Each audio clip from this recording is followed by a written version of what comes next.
Ramon Zabalegi naiz eta Korrokoitz kaleko 13. zenbakiko etxean gaude. Mosku auzoan, Irunen. Auzo aldatuko da, bai, Irunen etxe bizitza nahi dituzte egin, niri esan zidaten auzo berrian nire perfilak segureski ez duela tokirik izango, artea eta bizitza eta auzoa, auzoko bizitza komunitarioa aldarrikatzea da mezua. Oraintxe bertan kafea hartzen ari nintzela bizilagunekin, Korrokoitzeko bizilagunekin hizketan ari ginen, makina batzuk sartu dira ja etxe bat botatzera, baina udaletxeak ez dugu inongo informaziorik ematen, berai eztare, eta horretaz ari ginen. Eta hau bizi dugu antsiedade handiarekin eta ezinegon handiarekin. Orduan, nolabait barrutik jaten zaitu. Eta horren aurrean, sortzen den amorrua, tristura eta nekea, nolabait konpensatzeko nahi izan dugu azpimarratu etxe honetan eta kale honetan, auzo honetan ditugun baloreak eta bizi ditugun eta pozez eta alai eta indarrez bizi ditugun beste ekitaldiak, ekimenak eta karri nahi izan ditugu presente eukitzeko eta nolabait mino horreri aurre egiteko. Zeharkatzen nau etxe honek, zeharkatu edo modu desberdinetan alde batetik nire sustrai familiarrak etxe honetan daude, parte bat, bintzat. Etxea Birraitonak eta Birramonak egin zuten. Berez zerrategi bat zen, orain garajen gaude eta beko plantau zerrategia zen, Birraitonak erosi zuen eta goiko pisua egin zuen, orain dela un urte zerrategia berez zaharragoa zen. Eta ni personalki hemen txikitan, jaio nintzenean hemen aitona amona bizi ziren, beraiekin bizitzen egon nintzen, aita eta ama garai horretan egin egunkaria zuden lanean, eta egunkaria martxan jartzen. Hemen biltzen ginen, bai bizilagunekin, auzokideekin, bazkariak egiteko, eta auzoari oso lotuta egon zen. Beranduago, eramango ditut 20 urte jarraian hemen bizitzen, Moskuko jaietan ere izan du garrantzia handia, taldeak urte askotan hemen kamerino bezala edo erabiltzen genuen eta hemen egoten ziren, asanbladak egin dire,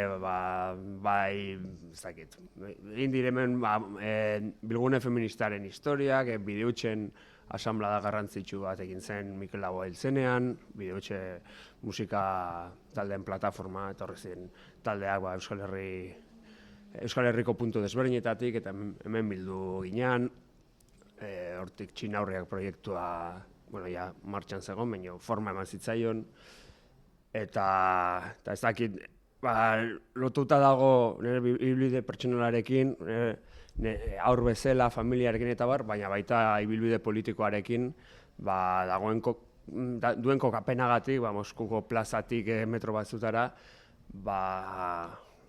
oso erabilgarria izan delako aktivismo mota desberdinetarako. Nirek Iban Zabalegi lehengusuak aurkeztu zuen bere bakarkako proiektua hemen, Ainara Legardonek lagundu zion, jo dut hemen Sakok adibidez ere, Lisaboko musikari jo dute ez Lisabo bezala, baina baita ere, Joseba Irazokik jo du, lagun asko, batzuk diskoak presentatzen, beste kasu batzutan izan du da multaren bat ordaintzeko, neria kasu batean, beste kasu batean segiko atxilotuen dirua lortzeko, eta izan ditugu gauza desberdinak. Beste kontu bat, behar bat ezain espektakularra edo ez denain beste ikusten, nik izan dudala aukera eskaintzeko tokia momenturen batean kalean edo egon den lagunen bateri edo ezagun bateri eta nolabait ere errefugio moduko zerbait bezala funtzionatu duela eta horrek pozten nau ere. Nire arte sormena jatorrian eta oraindik ere, hain dago lotuta aktivismoarekin, eman didana etxiek da espazio bat, eta lantzeko bai Lakasita, bai Moskuko Jaitako, bai beste, lehen esan dudan bezala Bilgune Feminista edo Antifak edo beste mugimendu batzuekin batera lantzeko argazkilaritza, hemen eukitzeko traste eta arropa pila bat, eta horiekin jolasteko, eta izan da hola momenturen batean ludoteka aktivista moduko zerbait. Orduan, lantzeko bai musikan, bai argazkilaritzan, bai pinturan, grabatuan eta lagun askoren laguntzarekin, materiala utzi edo paritu didatenak, zuzenean, edo konpartitu dutenak, laboratorio moduko bat izan du da. Pertsonalki, egia esan, oso nekatua. Azkenean, beraien estrategiaren parte bat, eta ez da beraiena, badakigu gentrifikazio horrela egiten dela toki askotan, egin dela, eta egiten ari dela. Neke hori da, ez neke horrekin jokatzea. Orain dela ez asko, Lolita bizilagunak, berekin oso harreman ona nuen, behazarra da, eta etxea utzi du. Teilatuan arazoak zituen, ordenazioz kanpo gauden, ez orain dela 30 urte baino gehiago, berez ez dugu eskubiderik obrarik egiteko, eta beraiek denborarekin jokatzen dute etxeen gainbera horren zai, ez? Azkenean operazio guztia merketzeko.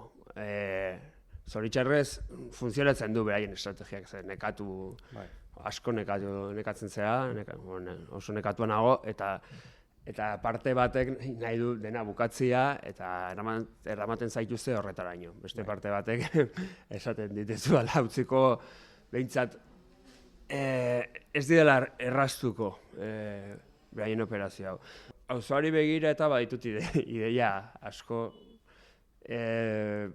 dokumental bat, bere garaian Landergarrok proposatu zidan, baina, ez dakit gauza hauek, igual ez duke aipatu behar ere, proposamen bat aidean dagona da.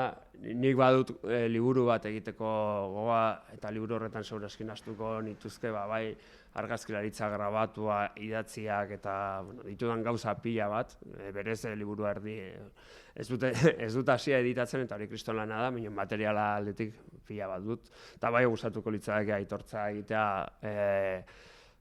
objektu fisiko moduko batean.